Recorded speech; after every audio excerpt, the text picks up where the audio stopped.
We're joined now by our baseball analyst, Steve Phillips. And Steve, after weeks of speculation, the Jays do in fact land Anthony Santander.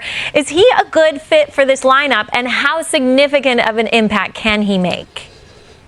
Yeah, he's a great fit for this lineup. He's one of the guys I thought should have been a primary target heading into the offseason, and they land him. A switch-hitting power hitter, 44 home runs last year, and the switch-hitting aspect of his game is so critical to this Blue Jays lineup. The right-hand dominant lineup, to be able to get that guy that can come in and be a left-handed bat is critical, and he's a bat that can hit right behind Vladimir Guerrero Jr., clean up the traffic on the bases that Vladdy doesn't take care of, a big power threat in the lineup. This is a great fit for them, and I think it's going to be really important for him to go out there, be productive, and I think he's still at the prime part of his career where he can have some big years in front of him. So it's awesome to get this great news for the Jays, and as they're currently constructed, how many moves away from contention is this team, Steve?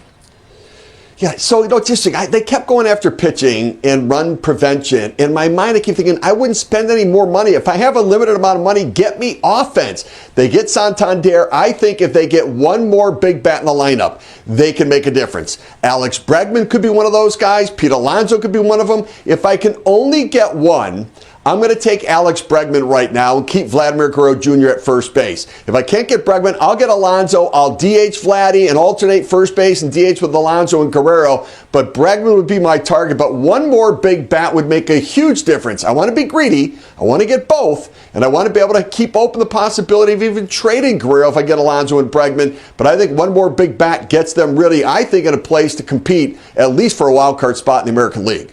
That's an interesting comment there, to trade Guerrero Jr. You know, the biggest question around the Jays does continue to be around Vladdy and the extension talks. Do you think the Vladdy negotiation will be impacted by this signing or any other signings the Jays make in the next month?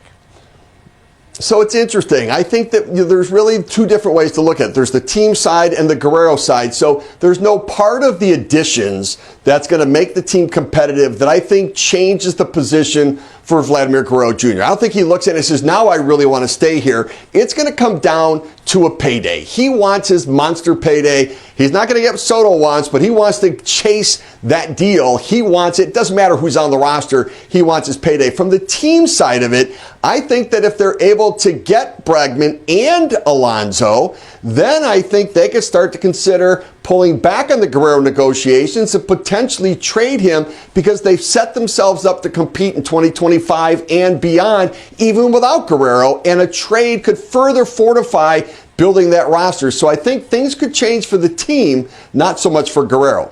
Okay, well, the Jays' first full team workout is scheduled for February 18th, so time is ticking to get the team